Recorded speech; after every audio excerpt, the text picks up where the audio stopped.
demos algumas informações introdutórias a respeito do que é a oratória, a respeito do que nós entendemos e como nós podemos desenvolver essa habilidade. E na aula 2, a gente aprendeu um pouco sobre como deve ser a nossa postura atrás do culto, como nós devemos agir, o que nós devemos fazer diante de pessoas. A gente aprendeu que a nossa comunicação não se resume unicamente às palavras que saem da nossa boca, mas a nossa comunicação também envolve os nossos gestos, envolve o nosso semblante, envolve a nossa postura. Então tudo isso transmite uma mensagem, tudo isso transmite uma ideia para as pessoas que estão nos vendo. Na página número 11, logo em cima você vai encontrar um assim: no Senhor em negrito. No Senhor. Esse ponto nós abordamos para falar e dar algumas características de como nós devemos entender essa habilidade, como nós devemos aplicar a oratória, tanto na nossa vida, como também na nossa vida de igreja. Então nós aprendemos que, primeiro, é um chamado para a obra, Deus nos chama para a obra. Tá? Então, uma das características, dos distintivos que um obreiro precisa ter, um pastor, por exemplo, que Paulo vai falar na sua carta de Timóteo, é que este obreiro precisa ser apto ao ensino. Então nós precisamos ter essa capacidade de ensinar, essa capacidade de nos comunicar, para poder, de fato, transmitir um tema ou uma matéria de forma lúcida para os irmãos. Então imagina, a gente está na igreja, está tendo lá escola bíblica dominical, e nós vamos falar sobre eclesiologia, que é o estudo da igreja. Então, eu preciso, antes de qualquer coisa, eu preciso ter domínio do que eu vou falar, e ao mesmo tempo eu preciso ensinar de maneira lúcida e clara para os irmãos. Caso contrário, os irmãos não vão estar entendendo nada, e sem essa compreensão, dificilmente vai haver algum tipo de edificação, ok? Logo em seguida, nós encontramos que a oportunidade, Deus lhe deu também a capacidade de falar em público. Nós sabemos que existem muitos dons que também podem ser desenvolvidos, e essa é uma delas. A gente pode ir praticando, pode ir exercitando. Na primeira aula nós vimos que a oratória não é mais algo para um grupo específico de pessoas, mas pode ser desenvolvido por qualquer pessoa. Tá? E também que temos prometido que a sua palavra não volta vazia. Então, uma vez que Deus nos chama, Deus ele não vai nos deixar abandonados e vai dizer assim, se vira. Não. Deus vai nos acompanhar nesse processo de amadurecimento e também de aprendizado. Como nós encontramos aí a passagem em Isaías 55:11. E por fim, que tem nos prometido que estará conosco. Lembra que Jesus fala, lá em Mateus 28:20, que estaria presente, que estaria ao nosso lado, que estaria conosco até a consumação dos séculos? Então nós possamos ter essa confiança. Porque muita gente acha que eu não tenho habilidade de falar, eu fico nervoso quando eu falo em público, isso não é para mim, isso não é para mim, isso não é para mim. E aí você acaba querendo fugir de algo que Deus está claramente chamando você, só que em um dado momento a vontade de Deus vai sempre prevalecer sobre a nossa vida, né? Quer seja da maneira fácil, ou quer que seja ali da maneira mais difícil, mas de um jeito ou de outro a vontade de Deus sempre vai prevalecer a nossa, né?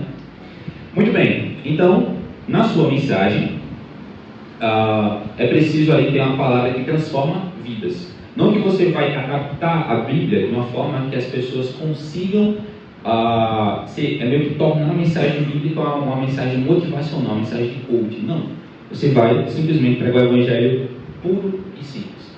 É esta mensagem que vai transformar a vida das pessoas. Você não precisa fazer mais nada. Então a oratória nada mais é do que uma ferramenta para que você consiga se expressar melhor. Tem uma comunicação clara. Mas não é a sua oratória que vai fazer com que alguém se converta. Não é a sua capacidade de ensinar de maneira assim majestosa, de uma maneira assim perfeita, impecável, que as pessoas vão se converter. Provavelmente vai acontecer de você ter escrito, preparado um sermão, o melhor sermão da sua vida. E você chega na igreja, você prega ele e não tem efeito nenhum. Isso vai acontecer também, tá? Você deve estar preparado para isso. em si, por ter se preparado bem e saber como deve fazer. Aí embaixo você tem uns desenhozinhos. Você tem Deus e tem aí 3 setas, né? Deus, Bíblia e pregador. Essas 3 coisas elas precisam estar em harmonia. O pregador ele não pode ensinar nada além do que está na Bíblia, certo? No sentido de novos ensinamentos que a Bíblia ela muitas vezes vai de contra ou que implicitamente vai de contra as doutrinas bíblicas. E quando o pregador, o pastor, ele prega a palavra de Deus, Deus está sendo exaltado, tá? Mas, por exemplo, se por acaso um pastor vier e trouxer algumas informações extra-bíblicas, será que isso é certo ou é errado? A resposta é: depende. Por quê? Quando nós lemos a Bíblia ou qualquer tipo de documento histórico, nós precisamos levar em consideração um negócio chamado contexto. Isso a gente vai ver mais para frente. Então, muitas vezes, um contexto, você tem noção daquilo que era a realidade das pessoas daquela época, vai trazer uma robustez, vai trazer ali uma compreensão muito mais profunda do que está acontecendo. Logo, você vai ter uma mensagem que é ainda mais impactante, certo? Vai ter aquele impacto maior. Letra F, logo abaixo desse desenhozinho, você vai encontrar o seguinte, ó, que nós precisamos ser o quê? Humildes.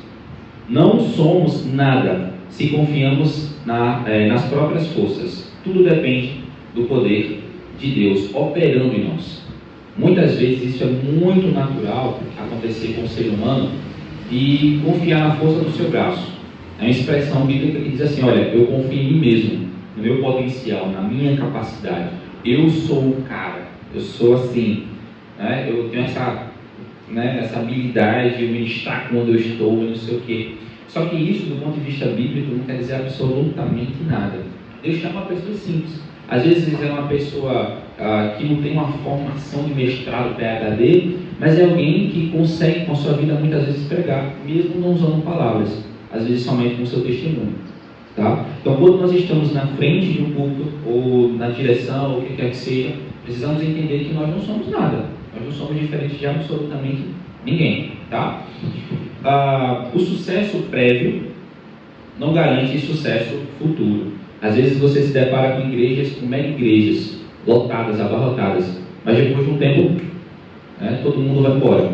Às vezes tem muita gente que vem para a igreja não por conta da mensagem, não por conta do ensino bíblico, mas por conta de uma pessoa. Muitas vezes essa pessoa é o seu pastor. E quando esse pastor vai embora, uma boa parte do rebanho vai junto. Uma boa parte das pessoas vão embora. Então esse é um perigo, por exemplo, que nós devemos tomar muito cuidado. Porque nem todo mundo que está dentro da igreja é de fato convertido, né? É de fato alguém que entendeu o Evangelho. Muitas vezes está ali por conta do pregador que fala bem, por conta às vezes por conta da menininha lá que ele está gostando, por conta do rapazinho que ela está gostando. E existem vários motivos. Lógico que a gente não tem essa capacidade de sondar intimamente os corações. Só Deus tem. Mas nós precisamos estar preparados. Porque muitas vezes isso pode frustrar o pregador, isso pode frustrar às vezes um pastor. E até mesmo qualquer irmão que esteja na linha de frente da igreja. Mas de qualquer forma, mais uma vez, esteja preparado para que quando chegam as frustrações, isso não te faça cair, né? Não seja como um baque para você. Tá? Letra E. Nós vimos também sobre a maneira que nós devemos falar.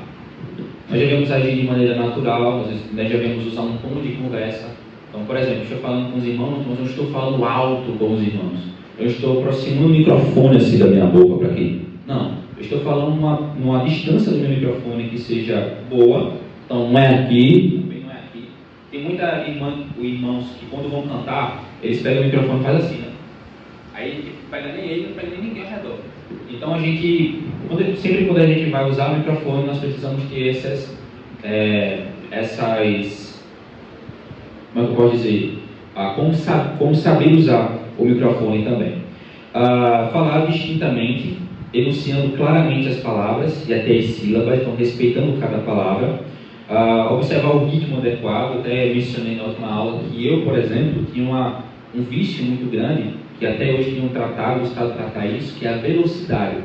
Então, às vezes eu mesmo falo muito rápido, mas é preciso a gente se policiar, porque cada um vai ter um detalhe que precisa consertar, e é preciso de fato que você busque analisar a sua própria fala, mas ao mesmo tempo perguntar a alguns irmãos pessoas que possam te trazer uma crítica construtiva, não no sentido de constranger ninguém, tá? Mas no sentido de você apenas fazer uma orientação. Olha, meu irmão, talvez esse vício de linguagem do irmão está prejudicando a sua comunicação. Ou talvez esse som aqui que você está fazendo enquanto fala pode atrapalhar quando você se comunica ou no momento da sua pregação. Certo? Então são coisas que você deve fazer não para constranger ninguém, mas para trazer edificação daquela pessoa. Tá? Então, se eu chego para Elias, eu não posso simplesmente chegar nele e expor de maneira pública qualquer tipo de defeito e não sei o que. Não é bem assim. A Bíblia sempre fala que quando a gente exorta, repreende, faz qualquer outra coisa, nós precisamos fazer em amor. Então, se você ama o seu próximo, você vai querer o constrangimento público dele? Não. Você faria isso com alguém que você tem um carinho muito grande? Não. Da mesma forma, nós devemos agir com o nosso próximo. Então, de repente, seja melhor, seja mais propício, um ambiente que estejam apenas a sós, tá? Para conversarem sobre. Então, eu sei que tem muitas igrejas que fazem isso, mas o ideal na nossa oratória é que nós não venhamos gritar, especialmente quando você está com o microfone, tá? Então, se eu gritar aqui, haja ouvido, porque as caixas, principalmente os irmãos que sentam na frente, vão sair com dor de cabeça. Mas, quando nós não estamos no microfone, nós precisamos também levar em consideração que existem irmãos que estão lá, eu estou aqui e os irmãos estão lá na porta. Então, eu não posso falar baixinho assim, sendo que os irmãos não vão me escutar. Então, eu preciso projetar a minha voz para que todos escutem. Por exemplo, a gente anualmente tem um evento com jovens que é o Luau, né? E lá no Luau é literalmente na praia, a gente evangeliza as pessoas lá na praia e vai para a areia e daí faz um culto. Não tem microfone, é na garganta. E aí a gente precisa, o pregador ele precisa falar mais alto, porque além de ser um ambiente com muita gente, é um local aberto. Então a sua voz naturalmente não vai ter aquela projeção, vai ser uma voz mais baixinha. É preciso ali que você se esguelar um pouquinho mais para poder falar, tá bom? Então nós já falamos sobre a questão da postura, nós já falamos sobre a questão das vestimentas. Então, letra F, página 12, nós vamos contrair justamente em relação ao uso do microfone. Na última vez, acho que na semana passada, se eu não me engano, a gente foi para Manaíra, porque lá ia ter um treinamento de sonoplastia. E o orientador lá, ele estava falando que uma das coisas que podem prejudicar o nosso microfone é quando a gente chega no microfone e faz isso aqui, para saber se ele está funcionando.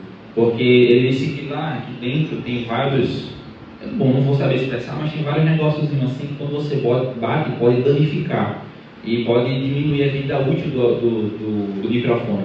Então, por isso, é ideal que a gente, ao invés de bater, faça aqueles barulhos tipo alguma coisa do tipo, né? Para poder verificar se o microfone está ligado, está funcionando, alguma coisa do gênero. Muito bem. Então, primeiro, experimente o microfone. Veja se o microfone está alto, está baixo, está grave. Isso geralmente vai ser utilizado com a pessoa que está responsável pelo som. Se estiver em mau funcionamento, não use.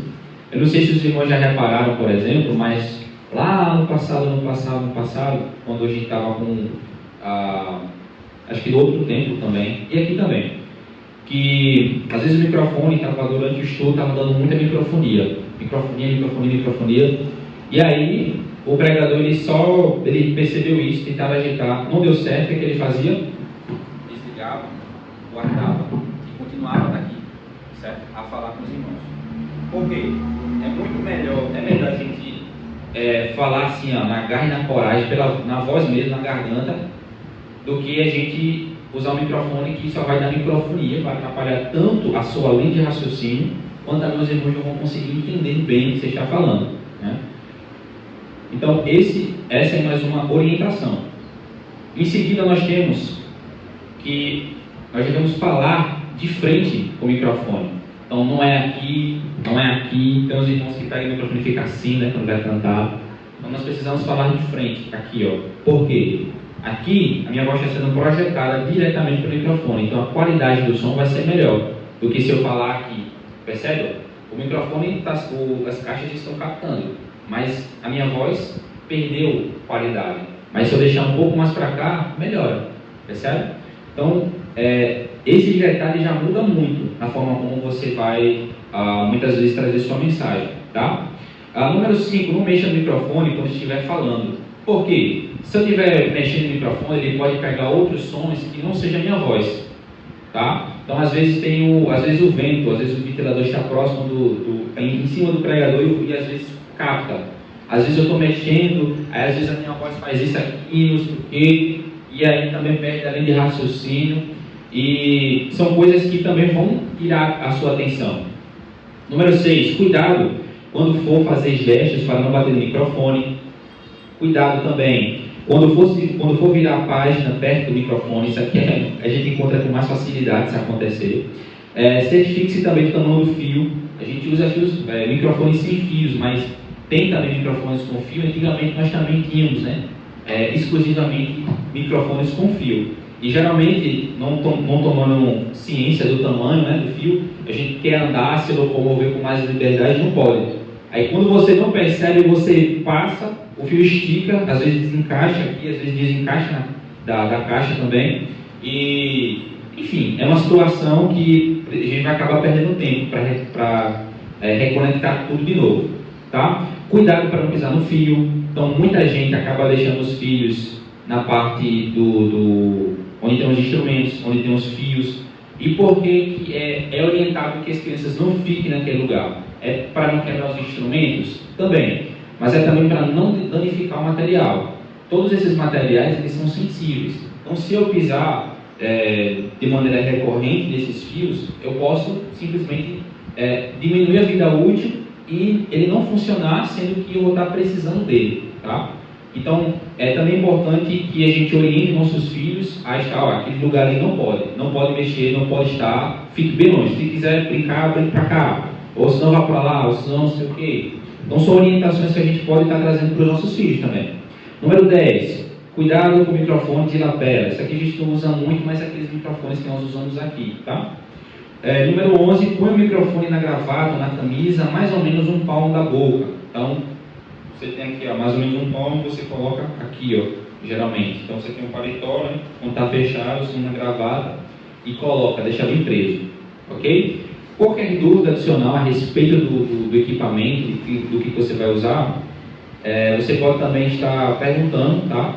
Então, seu pastor ou alguém que seja tem um conhecimento mais aprofundado nessa área, para ficar melhor, tá?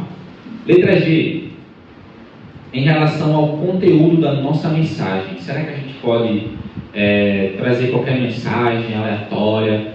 E para selecionar um tema, será que eu posso simplesmente usar um desabafo meu pessoal para trazer para a igreja? Será que eu posso trazer temas? Ou então, será que eu posso falar coisas que não tenham embasamento bíblico de fato? Será que eu posso falar de um tema que eu não tenha pesquisado na Bíblia antecipadamente? Né? Então, primeiro, falar objetivamente. Primeiro item aí que aparece, né? Falar objetivamente. Então, vamos por passos. Existem muitos, por exemplo, quando vão orar, existe muita gente que começa a orar, mas vai no Japão, volta, faz aquela rota assim interminável e não chega a lugar nenhum. Muitas vezes, quando a gente vai falar, isso também acontece. A gente não consegue chegar no ponto que a gente quer, a gente só fica rodeando e não chega em uma bola. Então parece que, para quem está escutando, para quem está vendo, você fica com aquela sensação: o que esse homem quer dizer? Eu não estou entendendo nada. Então, nós precisamos entender também que, quando a gente não fala de modo objetivo, muito provavelmente é um assunto que a gente não tem muito domínio. Então, existem essas duas realidades. Primeiro, quando a pessoa ela não consegue, de forma assim, que não tem uma prática de oratória mais adequada, né? Mais, como eu posso dizer, mais madura. E uma outra situação é quando essa pessoa não se preparou objetivamente, não se preparou suficientemente. Então ela começa a rodear e chega num ponto, numa borda direita e tudo mais. Existe um pesquisador, não vou lembrar o nome dele, mas ele diz o seguinte, que para você saber se você de fato entendeu a respeito de um conteúdo, você precisa saber ou conseguir explicar para outras pessoas. Por exemplo, sei lá, raiz quadrada de 1500, por que dá esse valor? Eu não faço a mínima ideia. Eu não vou conseguir explicar para os irmãos como é que funciona a teoria da relatividade geral de Einstein. Não vou saber explicar as teorias, sei lá, o gato de Schrödinger. Não vou conseguir explicar para os irmãos. Por quê? Porque é algo que eu não tenho domínio nenhum sobre esse assunto. Quando a gente vai falar sobre a Bíblia também. Então você começa a ter insegurança de trazer algumas informações para os irmãos. Por quê? Porque você não consegue, você não validou se aquelas informações são verdadeiras. São, de fato, aquilo dali. Então, isso pode influenciar diretamente a nossa comunicação, tá bom? Então, o próximo item embaixo você já vai encontrar. Prepare-se bem. O bom preparo é o que vai fazer toda a diferença na hora de você expor a mensagem da palavra de Deus. No próximo item nós temos aí o seguinte, pesquisando bem o assunto do livro, comentários, internet, contexto, lembra que nós falamos, chave bíblica, etc. Então, todas essas coisas são ferramentas para que a gente consiga montar o nosso sermão. Então, vamos pegar o livro do Evangelho de Mateus. Quem foi que escreveu esse livro? Mateus. Para que ele escreveu esse livro? Para quem ele escreveu esse livro? Qual é o propósito do autor ao escrever esse livro? Eu não faço a mínima ideia. O que eu faço? Eu começo a pesquisar comentários. Existem alguns comentários disponíveis na internet, mas também tem comentários que são livros mesmo, né, de autores que vão fazer comentários versículo por versículo, além dos textos. Isso vai trazer uma compreensão melhor do que está acontecendo. Você pode usar a internet ao seu favor, você pode usar o contexto histórico, você pode usar a chave bíblica, né? Por exemplo, todo livro ele tem um versículo-chave. Então, vamos pegar o livro de Atos. Você tem a expansão, o crescimento da igreja. Mas qual é o versículo-chave do livro de Atos? Nós temos o capítulo 1, versículo 8. Lembra, irmãos? Atos 1:8, sereis minhas testemunhas, né? E na Judéia, Jerusalém, Judéia, Samaria e até os confins da terra. E quando a gente lê o livro de Atos, nós percebemos que é justamente essa profecia que vai se cumprindo. Começa em Atos 2, em Jerusalém, vai na Judéia, depois tem o caso lá em Samaria, que tem até um mágico lá, depois vai para a casa de Cornélios, que são os gentios, depois discípulos de João Batista, né? Então nós temos região, além de Jerusalém, como Éfeso, Corinto, Filipos. Então, veja onde o Evangelho veio parar. Nós estamos quase que literalmente no outro lado do mundo, estamos no Brasil, e o Evangelho chegou aqui e nos alcançou. Então nós percebemos como a profecia de Deus, as profecias bíblicas, elas vão se cumprindo na realidade humana. Então percebe? É muito diferente você ter esse entendimento antecipado do livro. Vai fazer total diferença quando você for expor na igreja. Número 2. O que você precisa fazer? Número 2. Leia aí, por favor. Número 2. Ensaie bastante. Ensaie repetidas vezes. Ensaie repetidas vezes. Em parêntese. Olhando para o espelho, gravando seu discurso, etc. Exatamente. Então, uma das coisas que a gente pode fazer é justamente isso. Você pregue para você mesmo. Você tente falar, você tente se gravar, você tente se policiar. Porque às vezes você está atrás do púlpito, você vai falando e você não percebe a forma que você está falando. Mas às vezes, quando você olha para um vídeo seu, uma gravação sua, você percebe, meu Deus, eu falo assim. Né? Eu preciso melhorar muita coisa. Perdão. Tem que melhorar muita coisa, se livrar de muita coisa errada aí, troncha, para ficar minimamente aceitável. Número 3. O que diz, irmão Anderson? Enfatizar a Bíblia do começo ao fim. Exatamente. Por quê? A Bíblia, ela é simplesmente um instrumento o manual da nossa vida. É o livro mais importante. Ele o que está ali é o conteúdo da nossa pregação. Nós vamos nos embasar totalmente no que a Bíblia está dizendo. Então, não posso trazer um estudo que não seja minimamente bíblico. Né? Eu não posso, por exemplo, trazer um tema, por mais que seja atual, vamos pegar aí ansiedade e depressão. É um tema que a Bíblia talvez não vá falar como hoje em dia as pessoas estão se aprofundando nesse tema, por conta da realidade das pessoas daquela época.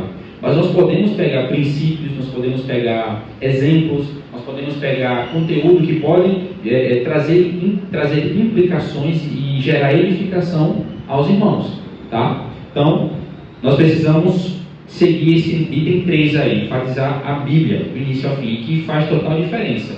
Às vezes você vai seguir isso, você vai enfatizar a Bíblia, mas você pode se deparar com uma igreja que ela não quer que o pregador enfatize a Bíblia. Ela quer que tenha música do início ao fim, que comece a cantar o pessoal lá, que tenha aquelas festas, que tenha aquele jogo de luz, que tenha, sei lá, famosos ali, não sei o que, e a Bíblia ela é deixada de canto. E quando vem uma pessoa que prega a Bíblia, ninguém, todo mundo começa a dormir. Aí sabe, aí começa a pescar assim, durante o culto, começa a conversar às vezes. Então, isso é muito perigoso. E quando nós estamos diante de uma igreja que ela quer tudo menos a Bíblia, e tem um problema gigantesco no meio dessa igreja, que precisa ser consertada imediatamente. E a Bíblia é o meio pelo qual nós podemos usar para instruir, para exortar, para repreender e para instruir em justiça, não é isso? Timóteo, carta de Paulo a Timóteo. Muito bem. Número 4. Irmã Dori, pode ler para a gente? Enfatize os fatos e não suas próprias opiniões. Exatamente. Porque às vezes a gente chega e vai falar em público e diz assim: meus irmãos, eu acho que, irmãos, eu acredito que, irmãos, enfim, eu acho. E muitas vezes a nossa opinião, ela não é bíblica, né? Às vezes a gente dá a nossa opinião com tanta certeza, com tanta veemência, mas a gente não para pensar, rapaz, será que essa minha opinião é bíblica? Será que esse entendimento que eu tenho sobre esse assunto é bíblico? Né? E isso pode ser passado para muitos irmãos, isso pode ser plantado ali no coração de muitos irmãos, especialmente quando vem de alguém que tem um certo respeito, reconhecimento dentro da igreja. Então, muitas vezes, o que eu preciso fazer? Eu preciso, a Bíblia. Lendo o item passado, Bíblia.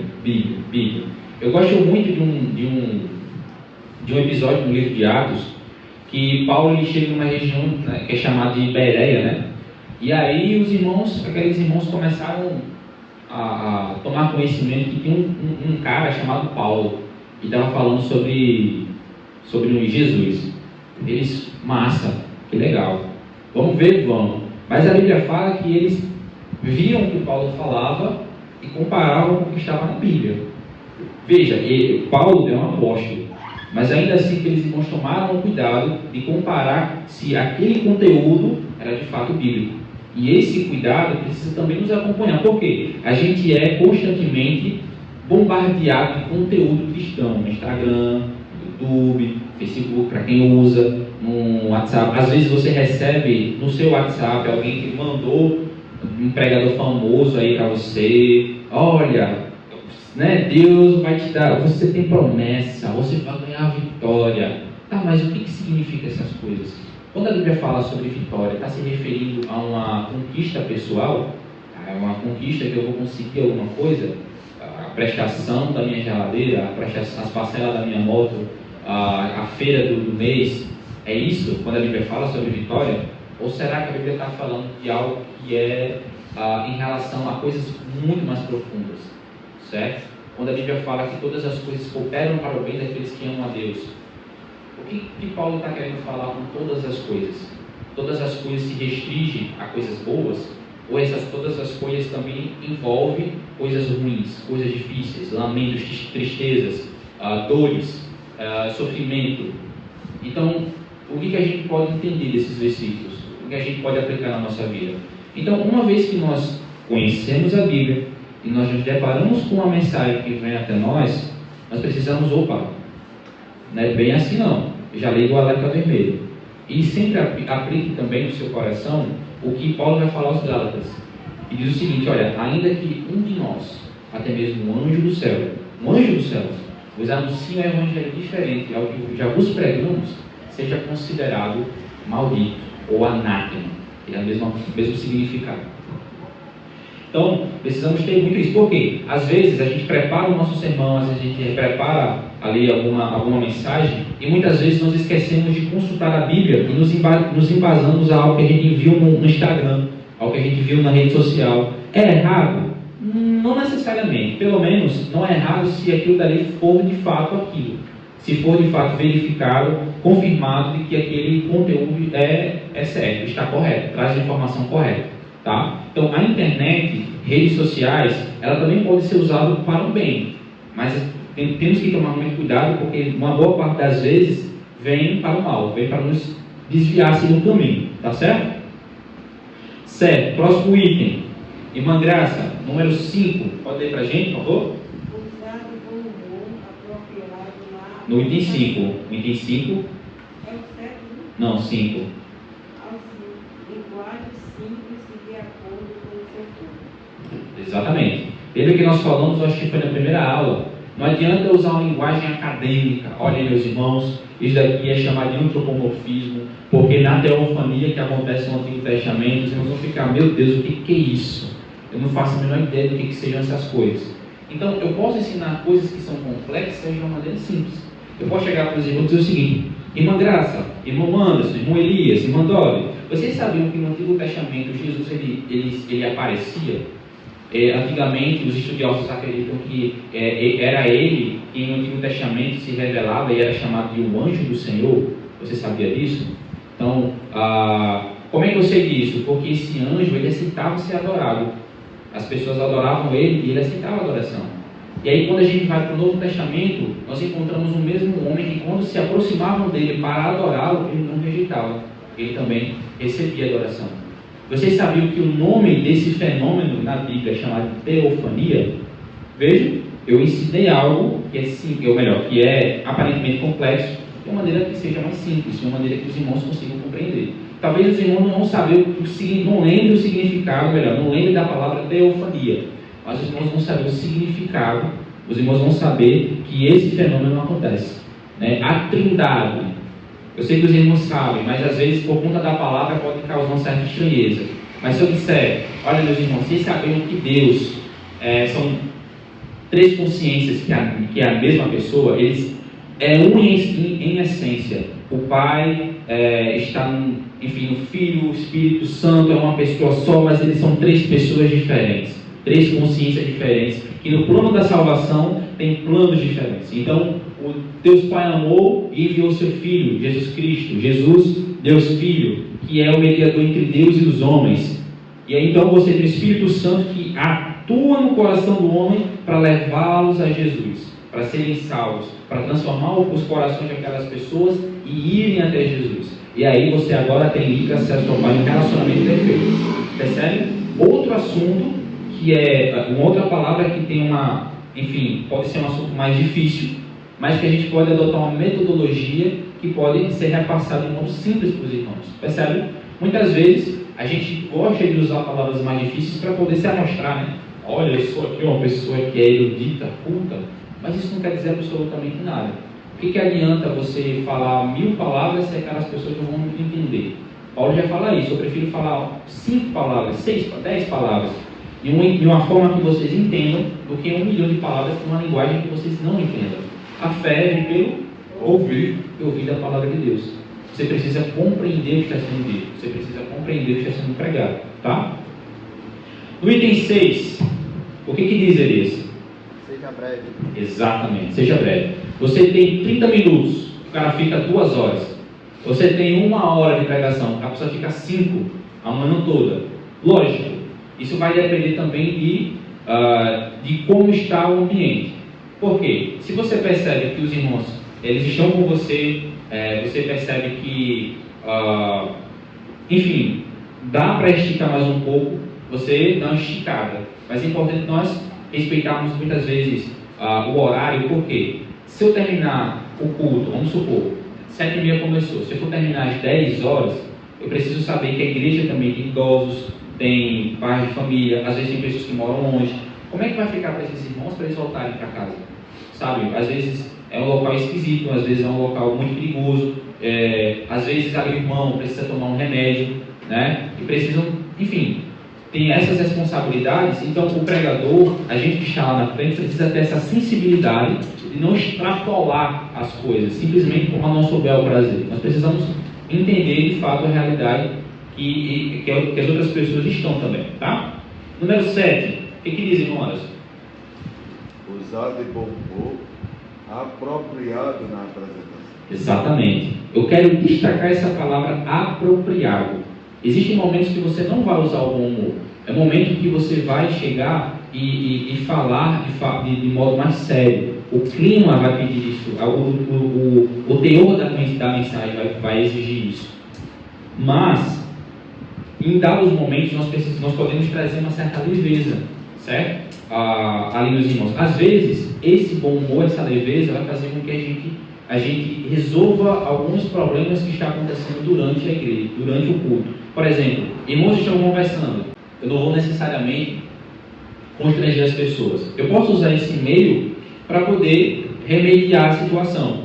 Então, às vezes a pessoa está conversando, aí você faz ali uma piadinha, às vezes algum não está dormindo, você faz ali algum comentário, mas de modo que a pessoa não se sinta ali constrangida, tá? Mas sim, como é que eu posso dizer? É uma brincadeira com fundo de verdade, sabe?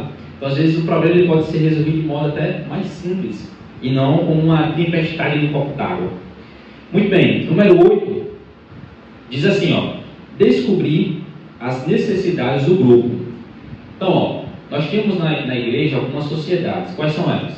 Nós temos a sociedade masculina, nós temos a sociedade feminina, nós temos a mocidade, e cada um desses vivem e desfrutam ali de um contexto diferente, tá?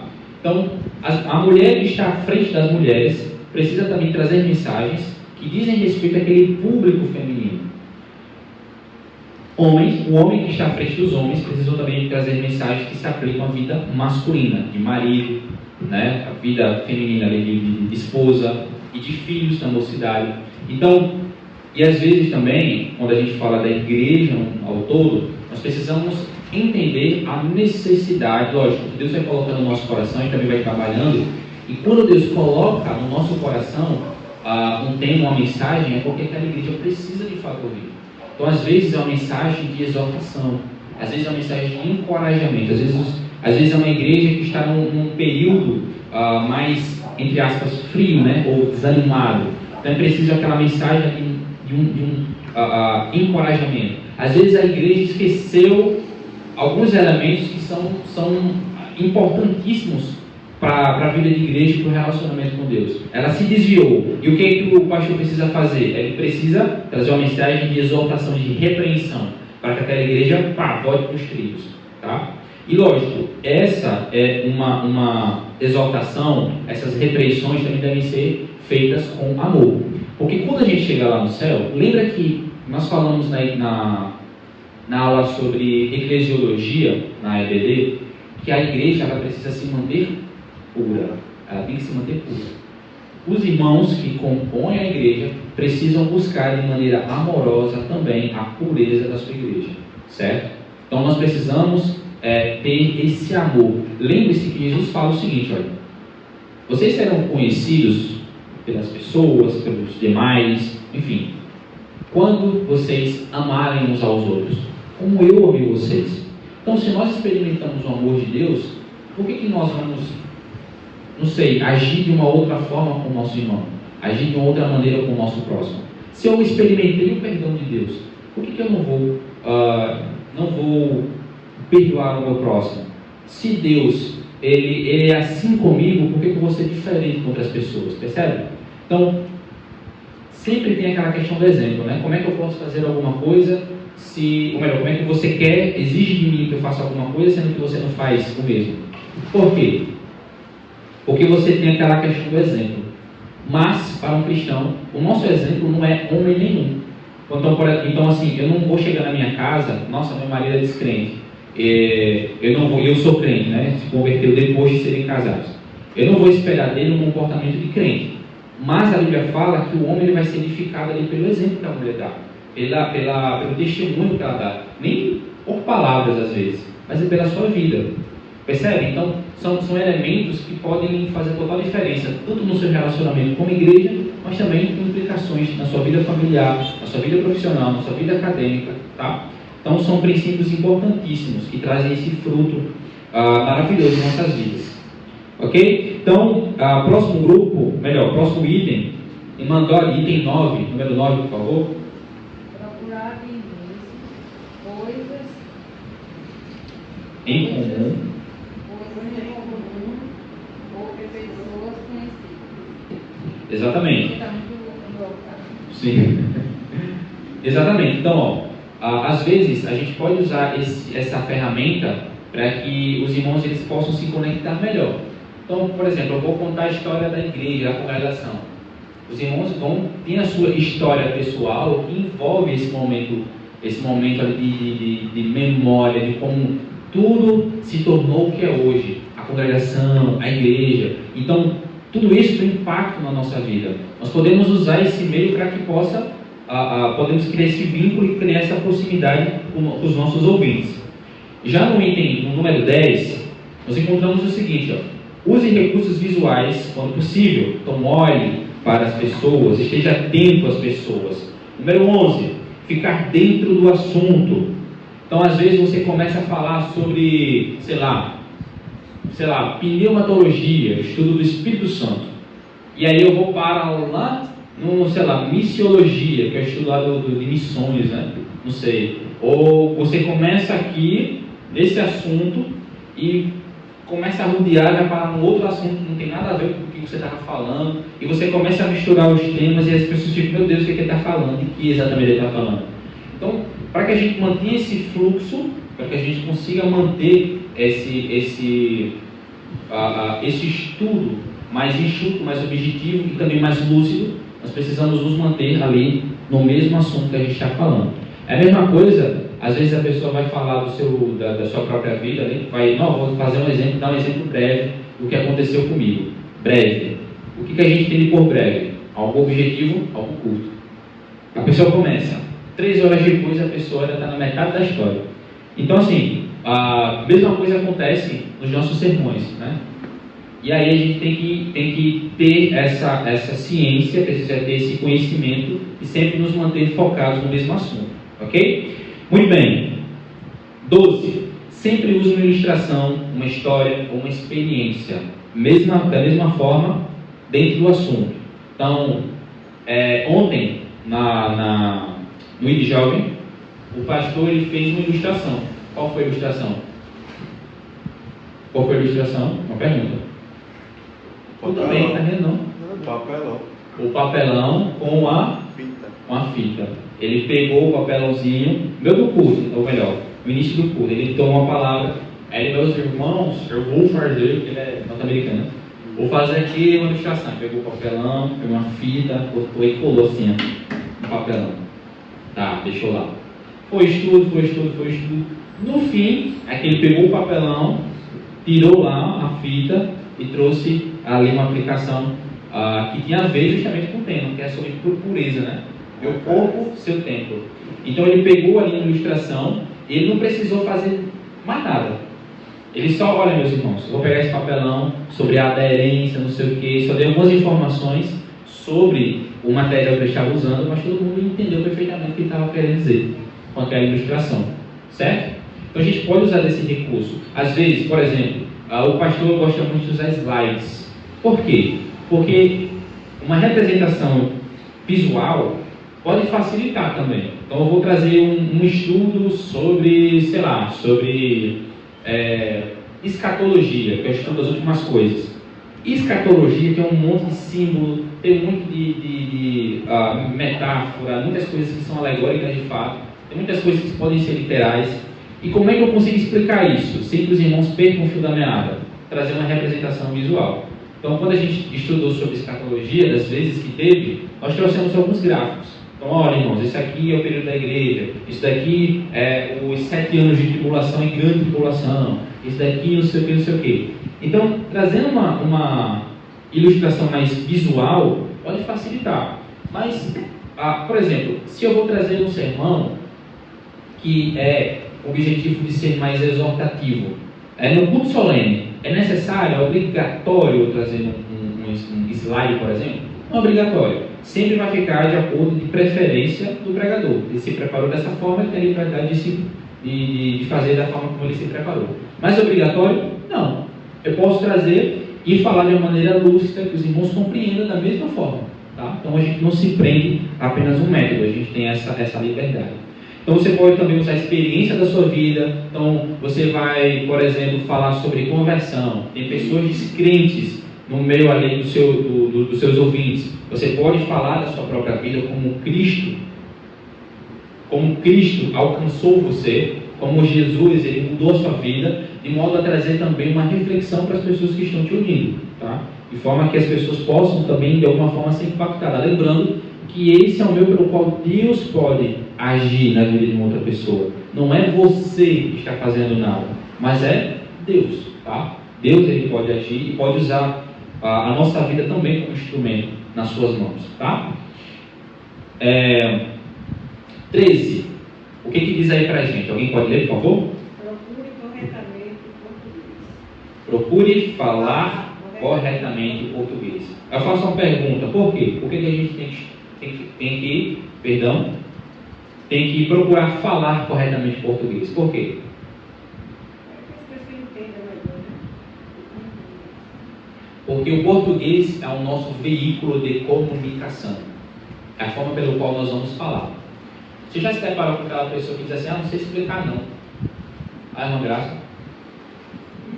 Irmão Maria? Aquela pessoa que fala, nossa, eu não sei explicar não. Eu não sei falar, eu não sei. Por quê? Porque muitas vezes o vocabulário da pessoa ela é limitada. De fato, é limitada.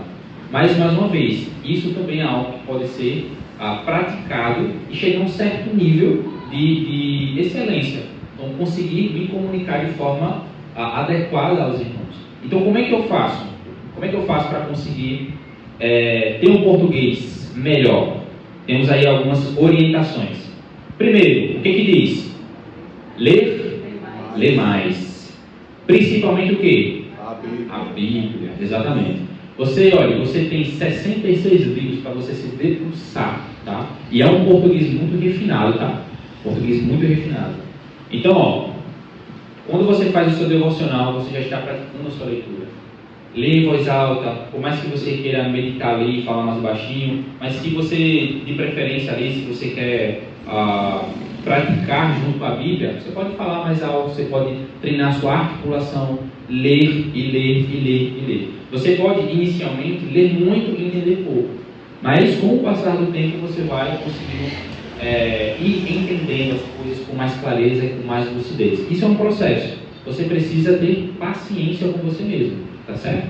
Paciência. Próximo item, o que diz? Assistir telejornais. Telejornais. Mas é importante você ser um pouquinho seletivo, tá? Por quê? Muitos jornais, eles trazem coisas, trazem mais catástrofes do que coisas boas. Mas o que é a sugestão? Você pode se inteirar nas notícias que são relevantes. Então, aconteceu isso, isso e isso. Está acontecendo isso, isso e aquilo outro. Você vai saber e, muitas vezes, isso também pode influenciar no seu sermão. Então, eu começo a perceber as notícias que estão acontecendo no Brasil e no mundo. E quais são as influências disso para a vida cristã, para a vida de igreja. Então, países do Oriente Médio que perseguem de modo veemente o cristianismo. Então eu começo a ter o entendimento de que, cara, o cristianismo não é uma brincadeira. As pessoas de fato apostaram a sua vida, a sua existência naquilo dali. Então eu vou estar, além de estar por dentro, atualizado nas notícias, eu ainda assim vou ter uma compreensão um pouco mais aprofundada da realidade de igreja também, tá? E lógico que isso se aplica a vários outros assuntos. O próximo item diz assim, usar um dicionário, quer seja bíblico ou quer seja um secular, ou seja, um livro que não seja voltado para a Bíblia ou para coisas, assuntos teológicos. Um dicionário clássico aí. Por quê? Porque você vai ter uma gama maior, um leque de palavras novas. Por exemplo, eu posso usar a palavra imputicícia, a palavra vitupério, a palavra concupiscência, a palavra, sei lá, não sei, vilipendiar. Qual é o significado dessas palavras? Eu posso usar elas? Pode, mas é importante que a gente deixe sempre no contexto algo explícito, que seja o significado também daquela palavra. Não é necessário que você use palavras tão difíceis assim, tão desconhecidas, mas para que você tenha palavras de um vocabulário mais robusto, mais amplo na hora de você falar, ok? Próximo item, é importante também a gente conversar com pessoas. A gente ali tem esse relacionamento. Tem gente que não gosta de conversar com pessoas, tem gente que não gosta de vir para a igreja, ter esse momento de comunhão com os irmãos, não gosta, não quero não. Ou então já é o primeiro que vai embora, não, vou para casa, não, tchau, pega o beco. Lógico, vai depender também do horário, vai depender de várias outras coisas. Eu não estou dizendo aqui que você é obrigado, não é bem assim, tá? Lógico que a gente vai compreender as situações. Mas, como igreja, a comunhão é algo que vai nos fazer desenvolver espiritualmente. Então ali, fé, sua fé com a fé de outras pessoas, a manter aquecido. Eu gosto muito do exemplo que o pastor Francisco dava, né, sobre a fogueira. Então, se você tem uma brasa ali da fogueira e colocar distante, o que acontece com aquela brasa? Ela vai apagar. Mas quando está todo mundo ali junto, a fogueira é gigante, é gigantesca. É muito importante. Então, assim, quando a gente percebe que a pessoa está faltando frequentemente, mais uma vez, dentro daquilo que às vezes a pessoa simplesmente some, sem nenhuma justificativa, não faz questão, prefere qualquer outras atividades, não reconhecendo a importância de um culto, porque você não está por conta dos irmãos ou do pastor.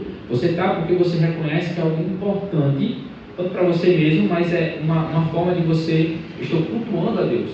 Então, se eu amo de fato a Deus, eu não vou abrir mão de cultuar a Deus, né? Não vou deixar de fazer isso. Então, muitas vezes as pessoas elas não compreendem a importância e a profundidade que é essas coisas, né? Porque no fim da vida, ou melhor, em toda a nossa vida, isso é a única coisa que importa no fim das contas. A gente trabalha para ter o que comer, para sustentar a nossa família. Mas se eu tivesse a opção de trabalhar, eu ia trabalhar? Lógico que não. Se eu pudesse ficar inteligente sem precisar estudar, se eu ia estudar? Não. Mas Deus, se eu pudesse viver sem Deus e fazer qualquer outra coisa, eu conseguiria viver sem Deus? Não. Certo? Então percebe, todas as coisas que nós temos e usamos neste mundo é nada mais do ponto de vista pragmático, porque nos é útil. Mas no que diz respeito a Deus, é algo que é essencial para a nossa vida e para a nossa existência. São coisas completamente diferentes. E é meio que às vezes irracional quando você prefere tudo aquilo que é mundano e que deveria ser visto como algo mais pragmático, esquece de Deus, que deveria ser visto como algo essencial e como a coisa mais importante da nossa vida. Percebe a diferença? É muito importante isso. E nós trabalhamos e nós estudamos para também glorificar a Deus. Então é sempre um meio e uma ferramenta para que Deus seja glorificado e não a coisa em si. Por isso que é meio que às vezes irracional. A gente entende a necessidade, mas preferir essas coisas do que a Deus, aí já é algo que é estranho, né? Muito estranho. Muito bem. Próximo item. O que diz aí, irmãos? Conversar com pessoas, evitar As palavras complicadas. Exatamente. Duas coisas. Primeiro, às vezes a gente quer inventar de falar uma palavra que nem sequer a gente consegue falar. Então sai aquele negócio, deuterotonônimo, né? Falar deuteronômio não sai, fala deuterotonômimo. Aí fala... Aquele livro lá, irmãos, ó, o quinto livro, certo? Vocês entenderam, é o quinto livro, sai contando aí o que vocês acham. Começa com D, a pista. Deuterotonômio. Mas enfim, isso é uma realidade, né? Mas às vezes a pessoa tenta aquilo ser mais chique e falar umas palavras mais difíceis e não sai. Aí fica aquele negócio mais constrangedor às vezes, né? Pro rapaz, pro pregador. E uma outra realidade também é possível, que é quando a pessoa usa palavras que nem ela sabe o significado. Então eu vou falar a palavra vitupério. Não sei nem o que significa isso. Eu uso num contexto completamente que não faz, essa palavra não se encaixa O significado dessa palavra não diz respeito ao que eu estou falando. Às vezes eu quero falar sobre concupiscência. O que é concupiscência? Desejo desenfreado. Mas, por exemplo, eu falar um negócio nada a ver e usar a palavra concupiscência só para tentar deixar a minha frase mais bonita. Não faça isso, não faça isso. A gente precisa sempre usar palavras que é do nosso conhecimento, que está dentro ali do nosso arsenal de palavras. Diga. Um exemplo desse mau uso da palavra concupiscência seria, por exemplo, atribuir ela a Jesus. Exemplo, digamos que Jesus no Getsemane. Irmãos, a concupiscência de Jesus ali era não subir a cruz, mas ele fez a vontade do Pai. Então, Jesus não tinha concupiscência, ele não tinha pecado. Então, veja como eu querer embelezar a minha falar um absurdo, né? Então, a concupiscência de Jesus, não existe essa associação da palavra a ele. Enfim, outros exemplos assim. Exatamente. Então percebe, às vezes o mau uso da palavra pode nos fazer, pode nos levar a falar heresias, coisas que são absurdas, certo? Então, sempre, por segurança inclusive, busque saber as palavras que você vai falar, as palavras que você vai usar. Às vezes a gente está orando também, a gente pode falar alguma abobrinha, pode falar alguma besteira, não sei o quê. Porque às vezes a gente tem o intuito apenas de embelezar a nossa fala, o nosso palavreado, e esquece o mais importante, que é o significado de cada palavra, né? Do que eu estou falando, do que eu estou me referindo, do que eu estou me referindo aqui. Preciso tomar muito cuidado, muito cuidado. Porque às vezes os irmãos que estão ali mais novos na fé não vão refletir sobre, porque estão chegando agora. E o risco é que às vezes a pessoa pode absorver aquilo ali como verdade e vai chegar lá na frente e vai misturar tudo, vai ser uma confusão na cabeça e vai começar a falar para outras pessoas sobre isso. Por quê? Porque é como se fosse um telefone com fio, né? Sem fio não, é com fio. Você escuta um negócio, mas você vai replicar aquele mesmo negócio em outros lugares. Então, como seguindo o que Douglas falou, né? A concupiscência de Jesus. Aí você chega em casa e você fala para sua mãe, você sabe que Jesus tinha concupiscência? Aí a mãe, não estou aprendendo isso. Não, foi na igreja, foi o irmão que falou, o pastor que falou. Olha, que coisa complicada, né? Então a pessoa já vai, beleza, absorve também. Começa a ficar aquele negócio mais esquisito. E pode chegar no ouvido de pessoas que são mais maduras, saibam do significado daquela palavra e vai começar a enxergar aquela igreja como se fosse uma espécie de seita, né? E como assim? Se crê que Jesus é dessa forma? Como assim? Então, tem que tomar muito cuidado, ok? Então, sempre usar palavras que você saiba o significado. Não busque apenas o embelezamento da sua fala, mas busque saber ali todos os significados para que a ideia seja passada de maneira ali adequada. O próximo é o seguinte: pronunciar frases com sentido. Parece que é algo óbvio, mas é algo que realmente acontece. Às vezes as pessoas começam a falar um negócio nada a ver, certo? Às vezes a gente está muito preso a frases feitas. Então, geralmente a gente tem meio que uma forma fixa de se referir, às vezes de falar em público, às vezes de orar, a gente tem uma palavra aqui e ali, uma expressão aqui e ali, que é repetitiva, que sempre está presente em todas as orações, e as orações são muito monótonas e tal. Pode acontecer, e é normal acontecer. Mas, como vai ser o desdobramento desse sermão? Como é que vai ser o desdobramento dessa oração? Jesus ele fala que as repetições elas são inúteis, mas a oração é o meio pelo qual nós nos relacionamos intimamente com Deus também. Então a oração é uma extensão da palavra de Deus. Você conhece a Deus por meio da sua palavra. Você se depara com a majestade e com a grandeza de Deus. E eu oro, a minha oração é uma resposta a isso. É uma resposta àquilo que eu aprendi da Bíblia. Então quando eu oro, eu não oro simplesmente pedindo coisas, agradecendo por coisas, mas também orando porque eu reconheço e sei quem Ele é. E simplesmente uma conversa que expressa um desejo do seu coração em se relacionar com Deus. Percebe como as coisas elas são diferentes, muito mais profundas, porque muitas vezes o cristianismo que nós vivemos ele é muito superficial, ele não é profundo. E Paulo vai falar também na sua carta, se eu não me falha a memória, em Romanos, que a gente deve procurar conhecer qual é a largura, qual é a altura e a profundidade do amor de Cristo. E quando a gente se dá nessa busca de tentar encontrar e entender, a gente percebe que, rapaz, quanto mais você busca, mais você se envolve, mais você sabe? Mais você cava, mais pérolas você vai tirando, você vai extraindo dali. Então são coisas muito mais robustas, muito mais profundas, ok? Muito bem. Próximo item diz o seguinte, pedir para outros corrigirem seus erros. Você precisa definitivamente de orientações. Você não pode simplesmente ser deixado ao léu. Então, às vezes, por exemplo, as pessoas que estão na linha de frente estão cometendo algum erro, eles não estão percebendo. Então, às vezes, se eu chegar e fazer essa crítica construtiva, tudo muda, sabe? Tudo é resolvido. E por que eu friso muito nisso? Porque muitas vezes a gente não quer resolver as coisas, como eu posso dizer, da forma mais fácil. A gente só quer ir direto da forma mais difícil. Então, aquele constrangimento, aquela esculhambação, às vezes pode gerar até briga. Então, preciso, muitas vezes, também prever as coisas que podem acontecer. Será que as minhas palavras, a forma como eu vou falar com a irmã tal, com o irmão tal, será que isso não vai deixar eles magoados, deixar ofendido? Porque se eu amo de fato meus irmãos, eu vou chegar para eles e dizer, meu irmão, talvez isso não seja dessa forma, talvez isso pode ser feito de forma diferente. Percebe? Do que se eu chegar no do seu pecador, seu incircunciso de coração, raça de víbora. Então, percebe? O clima já fica completamente diferente. Então, como crentes, a gente precisa sempre saber como resolver as nossas diferenças. O que Jesus fala? Se eu tiver alguma coisa contra o meu irmão, eu tenho uma coisa contra Anderson. Brincadeira, tá? Tenho uma coisa contra Anderson. Eu vou chegar, meu culto, Anderson, você mesmo pecou contra mim. Não, eu vou fazer isso. Se eu tenho uma coisa contra ele, eu vou chegar, irmão Anderson, vem aqui. Chegue. Uma lei.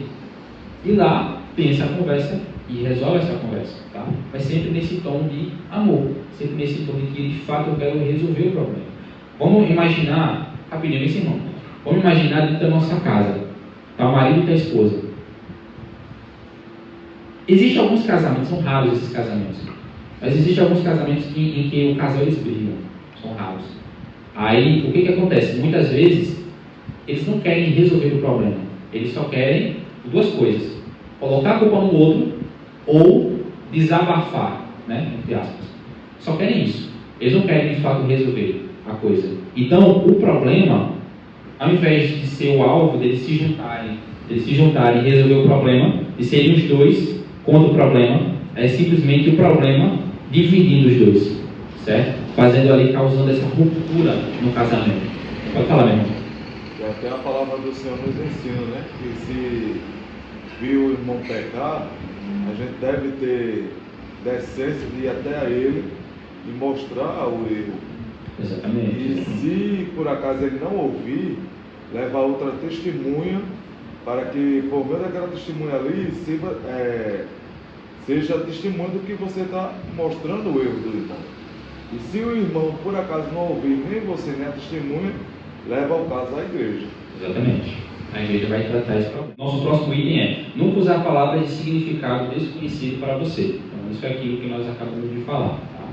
Existem esses dois problemas e é preciso a gente estudar e procurar sempre se aprofundar no nosso idioma, no português, para que nós tenhamos um vocabulário mais amplo. O próximo diz: tenha certeza que a mensagem tocou profundamente em Você primeiro. Exatamente. Então, Deus fala ao meu coração. Eu gosto muito de um exemplo que o pastor Hernandes Dias Lopes, ele disse, que ele foi pregar numa igreja uma vez, e quando ele chegou no púlpito, tinha, na parte de baixo assim, né, tinha uma frase. Tinha uma frase adesivada no púlpito, que dizia o seguinte: se Deus não falou com você, não ouse falar conosco. Entende? Então, bem, né, firme assim, bem interessante essa frase. Então, assim, a gente precisa, e vale ressaltar o seguinte também: tem um livro, e também fica a sugestão para os irmãos lerem, que é o seguinte, que é O Poder através da Oração. E nesse livro, o autor ele fala que para a gente poder preparar um sermão, eu não preciso de 1 hora, eu não preciso de 30 minutos. Eu preciso de uma vida inteira para produzir um sermão, entendeu? Porque você vai pregar aquilo que você vive, faz parte da sua realidade. Então Deus, ele trabalha da sua forma, ele age naquilo que é a sua vontade, nos seus servos, e para capacitá-los e também trazer a sua mensagem. Quando o indivíduo vai para trás do púlpito, não é mais ele que está falando, ele está sendo um arauto, um porta-voz de Deus, está falando da mensagem de Deus. Quando ele abre a Bíblia, não é necessário nem, por exemplo, as pessoas acham que dar glória a Deus é durante o culto, o pastor começa a falar umas coisas, o pessoal, glória a Deus, não sei o quê. É errado fazer isso? Não é errado. Mas, será que essa honra não é apenas pela nossa boca? E o nosso coração? Será que está longe de Deus? Porque você pode estar aqui e pode não estar aqui, certo? Você pode estar aqui, mas a tua cabeça pode estar lá no jogo, na final da Champions League, Real Madrid contra Barcelona. Sua cabeça pode estar lá nos problemas da sua família, pode estar lá na novela que está passando, que está nos últimos capítulos e ela está boa. Então, percebe, a sua cabeça ela pode estar em vários lugares. Por isso que quando a Bíblia fala, olha, ame ao Senhor teu Deus, com toda a tua alma, com todo o teu entendimento, com todo o teu coração e com todas as tuas forças. Por que eu devo amar Deus com todas as minhas forças? Às vezes eu fico com dor de cabeça e eu não quero ir para o culto. Às vezes tenho uma dorzinha na beira do dedo, midinho do pé. Eu não vou para a igreja. Eu não vou para a igreja porque eu estou com uma, sei lá, estou com rinite, estou com não sei o quê, estou com não sei o quê. Esse mesmo motivo faz com que você falte o seu trabalho? Não. Os seus estudos? Então, tipo assim, o que te faz achar que com a igreja seria diferente? O que te faz pensar diferente disso, sabe? Então, tipo, nós precisamos analisar tudo isso, reconhecer a voz de Deus no nosso coração e também aplicar esse princípio de que, olha, é a nossa vida inteira, uma vida dedicada a Deus, que vai produzir, vai gerar esse fruto, né? E vai, digamos, impactar a nossa mensagem, vai impactar completamente. Isso me fez lembrar que uma certa vez o nosso pastor Francisco ele trouxe uma referência de uma irmã que estava entrando dentro da igreja. Aí o pastor lá pregando a palavra, só ela levantou uma folhinha e começou a anotar, né? Aí o pastor no final do culto chegou até ela e falou: minha irmã, gostei muito, viu? O seu exemplo que essa foi a única que tirou uma folhinha para anotar. Ela disse: não, pastor, eu estava anotando minha dívida. Na hora da palavra, ela fazendo as contas todinhas. Percebe? Exatamente. O pastor tem passador. E às vezes isso acontece quando o pastor assim, cara, esse é o meu melhor sermão. Lembra que falou anteriormente? Nossa, me preparei, olha, hoje vai. Certeza vai ter conversão. Você chega, começa o estudo e tem pessoa fazendo isso. Imagina, você se preparou tudo isso. Então, ó, se a gente for, isso é dos dois lados. A gente não pode ir para a igreja por conta de pessoas. Eu também não posso deixar de pregar, não posso deixar de me dedicar a Deus, de me preparar para o culto, porque tem pessoas que vão dormir o terceiro sono, né? Apagar assim, no meio do culto, ou então fazer esse tipo de comportamento. Enfim, você precisa fazer tudo para a glória de Deus. A palavra de Deus não voltará vazia. Lembra que a gente leu isso? Tá? Então assim, esteja totalmente no culto, certo? O que eu quero dizer com isso? Esteja com seu coração ali para aquele momento, esteja com sua cabeça também voltada para o que está acontecendo naquele momento, tá? E não ter seu coração com vários amores em conflito. Eu gosto muito que meu professor de seminário ele fala o seguinte, que a oração é o momento que a gente coloca os nossos amores em ordem. Os nossos amores eles estão constantemente em conflito. Então você tem as contas de casa para pagar, você tem as dívidas, você tem escola, tem faculdade, tem trabalho, tem várias coisas. O que eu resolvo primeiro? O que eu faço? O que eu vou fazer? Ai meu Deus, eu vou morrer. Meu Deus. Fica aquela perturbação. Quando a gente tem um momento com Deus, ora, esses amores eles são colocados em ordem. Eles vão se tranquilizar do que eu pago. Tranquilo. Isso aqui é o principal. Deus, ok. Agora eu consigo lidar com as outras coisas. A forma como eu me relaciono com Deus, a forma como eu converso com Deus, vai mudar, vai ter implicações da forma como eu lido com os meus problemas e como também falo com as outras pessoas. Percebe? Então, meus irmãos, orem sempre a Deus. Leiam sempre a palavra de Deus. Busquem se capacitarem mais e mais naquilo que Deus chamou vocês.